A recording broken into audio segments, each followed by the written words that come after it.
Hello dear students, welcome to my classroom. Let's discuss science worksheet number 13 that you have to submit on 13th November. So before starting the worksheet, do mention worksheet number, date, your name and the name of your class teacher. The worksheet is again from the chapter Nutrition in Plants and the topic is how nutrients are replenished in the soil. कि जो nutrients हैं वो वापस soil में कैसे आते हैं. हमने किया था कि जो plants हैं उनको बहुत सारे nutrients की ज़रूरत होती है. So they take it from the soil. तो अब सॉइल में से अगर न्यूट्रिएंट्स यूज़ होते जाएंगे तो सॉइल में न्यूट्रिएंट्स नहीं बचेंगे तो आगे की जो प्लांट्स है वो ग्रो नहीं कर पाएंगे. सो किसी तरह से तो न्यूट्रिएंट्स को वापस सॉइल में आना ही पड़ेगा. So let's study how does it occur. Radhika, during her visit to a nearest crop field so farmers were spreading fertilizers in the fields. तो राधिका ने ऑब्जर्व किया कि जब वो क्रॉप फील्ड्स में गई यानी कि खेतों के आसपास गई तो उसने देखा जो फार्मर्स हैं, जो किसान हैं, वो अपने खेतों में फर्टिलाइजर्स स्प्रेड कर रहे हैं. She saw the same in the garden where gardener was using manure in lawns और इन पॉट्स. तो उसने ये भी देखा कि जब गार्डन में वो गई तो गार्डनर जो माली था वो भी लॉन मीन्स जो बगीचा है उसमें मैन्योर डाल रहा है, खाद डाल रहा है. तो वो उसने सोचा कि वो ऐसा क्यों कर रहा है. तो फर्टिलाइज़र्स और मैन्योर्स दोनों खाद को ही कहते हैं, बट जो फर्टिलाइज़र्स हैं वो केमिकल सब्सटेंसेस हैं जो कि प्लांट को न्यूट्रिएंट्स प्रोवाइड करते हैं. मेनली कौन से nutrients? Nitrogen, phosphorus and potassium. तो फर्टिलाइज़र्स क्या चीज़ हुई? Chemical substances. बट जो मैन्योर है, ये जो खाद है ये हमें प्लांट्स और एनिमल्स का जो वेस्ट होता है उससे मिलती है, उससे बनती है और ये भी प्लांट्स को न्यूट्रिएंट प्रोवाइड करती है. फ़र्क दोनों में ये है कि ये केमिकल से बने हैं फर्टिलाइज़र्स और मैन्योर्स जो है वो नेचुरल प्रोडक्ट हो गई क्योंकि ये हमें सड़े गले जो पेड़ पौधे हैं उनसे और जो एनिमल्स का वेस्ट होता है उनसे ये बनाई जाती है मैन्योर. नेक्स्ट है plants absorb mineral nutrients from the soil for their growth and good health, so the amount of these nutrients keep on decreasing in the soil. Plants जब मिनरल न्यूट्रिएंट्स सॉइल में से absorb करते हैं, किस लिए absorb करते हैं? अपनी ग्रोथ के लिए और अपनी हेल्थ को मेंटेन करने के लिए. उनकी हेल्थ क्या है? ग्रीन लीव्स हैं, अच्छी स्टेम है, यही सब उनकी हेल्थ है. So the amount of these nutrients keep on decreasing in the soil. अब जब प्लांट्स न्यूट्रिएंट्स को यूज़ करते जाएंगे तो जो न्यूट्रिएंट्स का कंटेंट है, जो अमाउंट है न्यूट्रिएंट्स की सॉइल में वो कम होती जाएगी. इसलिए ऐड किए जाते हैं फर्टिलाइजर्स एंड मैन्योर्स जो प्लांट के न्यूट्रिएंट्स को बढ़ाते हैं, जैसे nitrogen, potassium and phosphorus. These nutrients need to be added from time to time to enrich the soil. तो सॉइल को फर्टाइल बनाने के लिए फर्टिलाइजर्स और मैन्योर्स टाइम टू टाइम उसमें ऐड किए जाते हैं. Among all nutrients plants require nitrogen in large amount. सभी न्यूट्रिएंट्स में से सबसे इंपॉर्टेंट न्यूट्रिएंट जो प्लांट को चाहिए वो है नाइट्रोजन. हमें पता है कि जो हमारी एयर है उसमें 78% नाइट्रोजन है, बट स्टिल वो नाइट्रोजन प्लांट्स के किसी काम की नहीं, बिकॉज प्लांट्स को जो नाइट्रोजन चाहिए वो सॉल्यूबल फॉर्म में चाहिए, वो नाइट्रेट्स की फॉर्म में चाहिए, नाइट्रोजन की फॉर्म में नहीं चाहिए. तो नाइट्रेट्स की फॉर्म में प्लांट्स को नाइट्रोजन तब मिलती है जब जो बैक्टीरिया राइजोबियम, और एक बैक्टीरिया है जिसका नेम है राइजोबियम, जो कि कहाँ पाया जाता है? लेग्यूमिनस प्लांट्स में. लेग्यूमिनस प्लांट्स है ग्राम, पीस, मूंग, बीन्स. इनकी रूट्स में रहता है एक बैक्टीरिया, रूट नोड्यूल्स में रहता है एक बैक्टीरिया जिसका नाम है राइजोबियम. ये राइजोबियम जो एटमॉस्फेयर में नाइट्रोजन है उसको कन्वर्ट कर देता है नाइट्रेट्स में, और ये नाइट्रेट्स फिर प्लांट्स अपनी ग्रोथ के लिए यूज़ करते हैं. तो आपने इस बैक्टीरिया का नाम ज़रूर याद कर ले. ये rhizobium is the bacteria that is found in the roots of gram. Gram means चना, पीस मटर, मूंग आपको पता है, बीन्स फलियाँ, और बहुत सारे लेग्यूमिनस प्लांट्स जैसे हमारी सरसों होगी और दालें हो गई, उन सब के जड़ों में ये पाया जाता है. Most of the pulses are obtain from leguminous plant. ज़्यादातर जितनी भी हमारी दालें हैं वो हमें लेग्यूमिनस प्लांट से ही मिलती हैं. Rhizobium can not make its own food. These plants provide food and shelter to the bacteria. जो राइजोबियम बैक्टीरिया है वो प्लांट्स की जड़ों में क्यों रह रहा है? सिर्फ नाइट्रोजन बनाने के लिए वो वहाँ पर नहीं रहता, वो इसलिए रहता है क्योंकि उसे भी फूड चाहिए और वो फूड प्लांट से लेता है, तो दोनों को फ़ायदा हो रहा है। प्लांट की जड़ में कौन रह रहा है? राइजोबियम।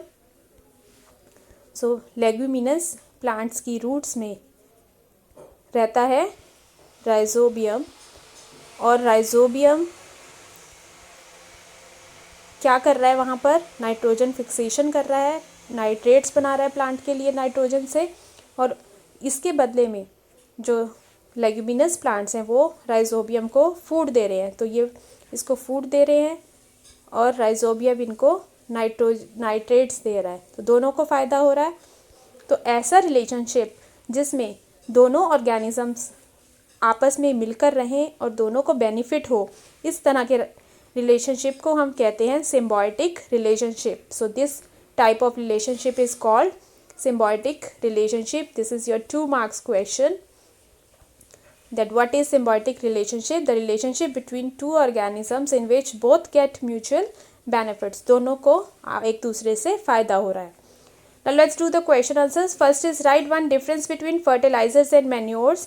दोनों में आपको difference लिखना है, यहीं पे आपको ये definitions दी गई हैं। तो fertilizers are chemical substances which provide nutrients to plants, and manures are organic substances which are obtained from decaying parts of plants and animal excreta. तो ये दोनों की आप डेफिनेशन लिख देंगे, तो यही आपकी एग्जाम्पल हो जाएगी। Next is the 3 main nutrients for plants are. कौन कौन से 3 मेन न्यूट्रिएंट्स हैं प्लांट्स के लिए? एक है नाइट्रोजन, दूसरा है पोटाशियम और तीसरा है phosphorus. So nitrogen, potassium and phosphorus. PHOS, PHORUS, phosphorus. Then is what is symbiotic relationship? Symbiotic relationship क्या होता है? The relationship between two organisms in which both get mutual benefits. उसे हम क्या कहेंगे? Symbiotic relationship. Example is Rhizobium bacteria lives in roots of plants, leguminous plants. आगे है why do plants need fertilizers and manures? Why do plants needs fertilizers and manures? क्यों चाहिए plants को fertilizers और मैन्योर्स? क्यों चाहिए? For their growth and good health. So plants require fertilizers and manure for their growth and good health. This is your answer number 4। Right, so this is your science worksheet. I hope आपको ये worksheet समझ आई है। Next आपकी जो worksheet science worksheet के साथ है that is your social science worksheet. So this is your social science worksheet number 14 that you have to submit on 13th November. Do mention worksheet number, date, your name and the name of your class teacher. इसका PDF link मैंने नीचे description box में डाल दिया है, आप वहाँ से दोनों वर्कशीट का लिंक ले सकते हैं। The topic of the worksheet is equality. Now what is equality? As we have studied in the last worksheets, the equality means equal होना, सब बराबर होना, किसी भी फील्ड में कोई भी डिस्क्रिमिनेशन ना होना on the basis of religion, region, gender, caste, language, तो तब हम कहेंगे कि सब क्या हैं? equal. So as said by Dr. B.R. Ambedkar, it is disgraceful to live at the cost of one's self-respect. Self-respect is the most vital factor in life. तो doctor B.R. Ambedkar ji ने कहा था कि कोई भी इंसान अपनी सेल्फ रिस्पेक्ट, अपनी आत्म सम्मान के बिना नहीं रह सकता और उसे अपने आत्म सम्मान को बेचकर कोई भी चीज़ हासिल नहीं करनी चाहिए। तो without it man is the cipher. To live worthly with self respect one has to overcome difficulties. कि अगर सेल्फ रिस्पेक्ट नहीं है, अगर आप अपनी रिस्पेक्ट नहीं करते, तो अपना सम्मान नहीं करते, तो आपके लिए सभी जो चीज़ें हैं वो वेस्ट है। तो अगर आप अपनी सेल्फ रिस्पेक्ट अपना बनाना चाहते हैं तो आपको उसके लिए बहुत सारी डिफ़िकल्टीज़ का सामना करना पड़ता है। It is out of hard and ceaseless struggle alone that one derives strength, confidence and recognition. Man is mortal. Everyone has to die someday or the other, but one must resolve to lay down one's life in enriching the noble ideals of self-respect and in bettering one's human life. Nothing is more disgraceful for a brave man than to die devoid of self respect, कि उन्होंने कहा कि सबने मरना है एक दिन, तो हमारा ये फ़र्ज़ बनता है कि हम अपनी लाइफ में कुछ ना कुछ ऐसा ज़रूर करें, ऐसे लक्ष्य बनाएं जिससे हमारी जो सेल्फ़ रिस्पेक्ट है वो बढ़े। और कुछ भी सेल्फ़ रिस्पेक्ट अगर नहीं है तो उससे बड़ा डिस्ग्रेसफुल थिंग हमारी लाइफ में नहीं हो सकती, तो हमें अपनी रिस्पेक्ट करना सीखना चाहिए। Some provisions of Indian constitution to ensure equality, तो हमारे कॉन्स्टिट्यूशन में बहुत सारे ऐसे प्रोविजंस हैं जिससे इक्वालिटी देश में लाई जा सके। तो every person is equal before law, सभी जो पर्सन है, सभी हर इंसान लॉ के आगे इक्वल है, किसी के साथ भी कोई भेदभाव नहीं किया जा सकता। No person can be discriminated on the basis of their religion, caste, race, place of birth and gender, तो हम कोई भी भेदभाव नहीं कर सकते रिलीजन को लेकर, caste, race, place of birth या फिर जेंडर को लेकर। Every person has access of public space, कोई भी पर्सन कहीं भी जा सकता है, किसी भी पब्लिक प्लेस को यूज़ कर सकता है। अनटचेबिलिटी हैज़ बीन अबॉलिश्ड, जो छुआछूत की जो एक बहुत पहले टाइम में जो जिसे फॉलो किया जाता था, जो प्रथा चलती थी, उसको पूरी तरह से ख़त्म कर दिया गया है। The two ways in which the government has tried to implement the equality that is guaranteed in the institution is first through laws and second through government programs or schemes to help disadvantaged communities. There are several laws in India that protect every person's right to be treated equally. तो government दो तरीके से implement करती है अपने equality के जो उनका मोटिव है, उसको इक्वालिटी को मोटिव को इम्प्लीमेंट करने के लिए गवर्नमेंट दो तरीके अपनाती है। पहला है लॉ से कानूनी तरीका, कि कानून के आगे सभी बराबर हैं। सेकंड, कि गवर्नमेंट ऐसे प्रोग्राम्स निकालती है जिससे जो कम्युनिटीज़ या जो पीपल जिनको पहले के टाइम में बहुत ज़्यादा सफ़र करना पड़ा, वो सभी के बराबर आकर खड़े हो सके। तो there are several laws in India that protect every persons right, बहुत सारे ऐसे लॉज हैं जो हर पर्सन के राइट को प्रोटेक्ट करते हैं ताकि वो इक्वली ट्रीट किए जा सके। The government has also set up several schemes to improve the lives of communities and individuals who have been treated unequally for several centuries. बहुत centuries तक जिन लोगों को, जिन कास्ट के लोगों को या जिन रिलीजन के लोगों को अच्छे से ट्रीट नहीं किया गया, उनको पीछे रखा गया, उनके लिए बहुत सारी स्कीम्स गवर्नमेंट ने निकाली हैं और बहुत सारी अपॉर्चुनिटीज़ लोगों को दी हैं ताकि वो भी आगे बढ़ सके। Even though persons are aware that discrimination is against the law, they continue to treat people unequally on the basis of caste, religion, race, differentially abled, economic status and gender. अब हमें पता है कि डिस्क्रिमिनेशन करना, भेदभाव करना law के against है, पर फिर भी हमारी जो लाइफ है उसमें हमने बहुत बार देखा है कि बहुत सारी इनइक्वालिटी हर जगह आपको देखने को मिलेगी। कास्ट को लेकर, रिलीजन, रेस और डिसेबल्ड लोग जो हैं उनके साथ बहुत सारा अलग ट्रीटमेंट किया जाता है। तो ये सब हमारी जो गवर्नमेंट इतने सारी पॉलिसीज़ बनाई हैं वो तभी कामयाब होगी जब लोग ये मानना शुरू करेंगे कि कोई भी इन्फीरियर नहीं है, सभी जो लोग हैं वो बराबर हैं, वो बराबर के हकदार हैं हर फैसिलिटी के। So establishing equality in the democratic society is a continuous struggle in which individuals as well as various communities has to cooperate.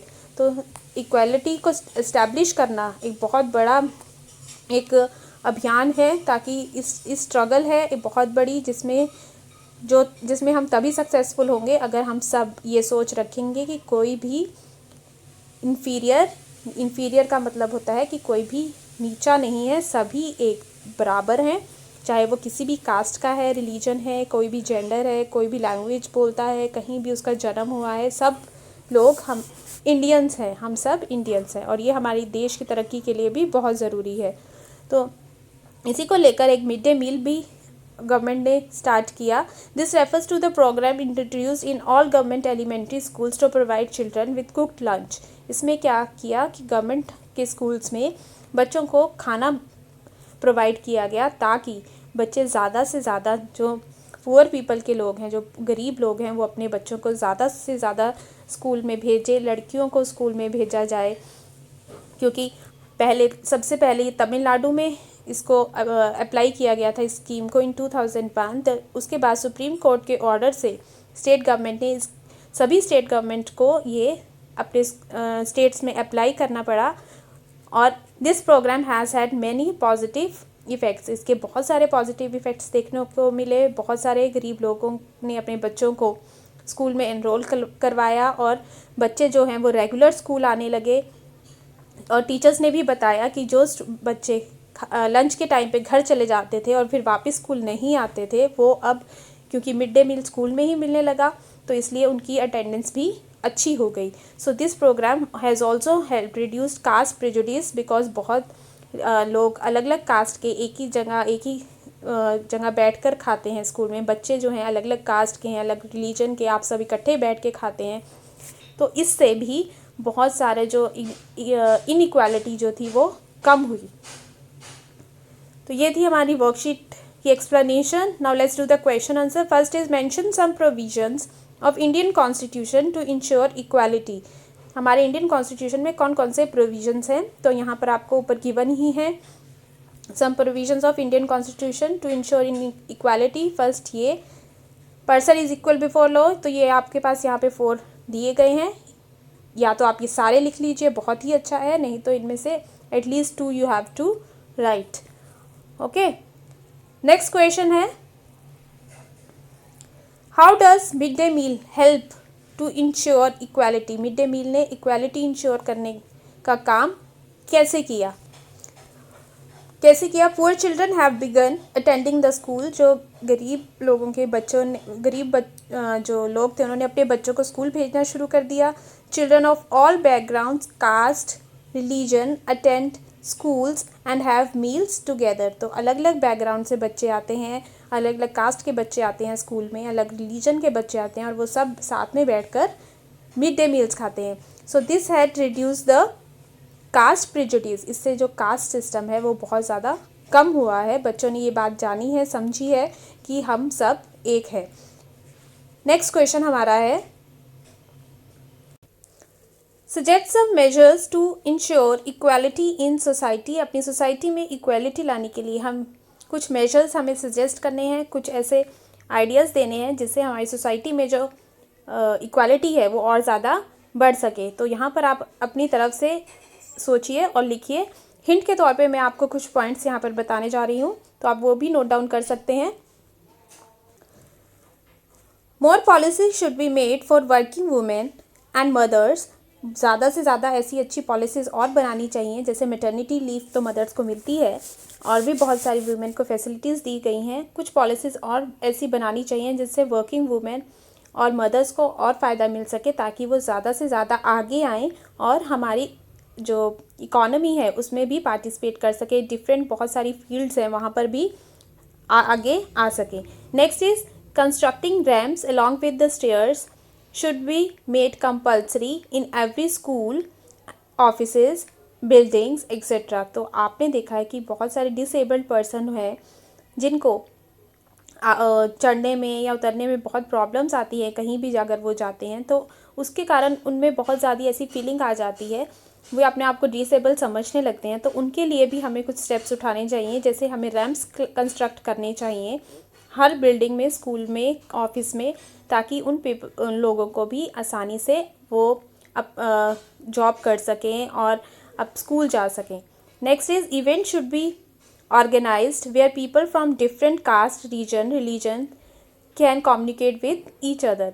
और अलग अलग ऐसे इवेंट्स होने चाहिए जहाँ पे अलग अलग स्टेट के लोग, अलग अलग कास्ट के, रिलीजन के लोग आपस में एक दूसरे के कांटेक्ट में आ सके और एक दूसरे के बारे में जाने, एक दूसरे के कल्चर को समझें।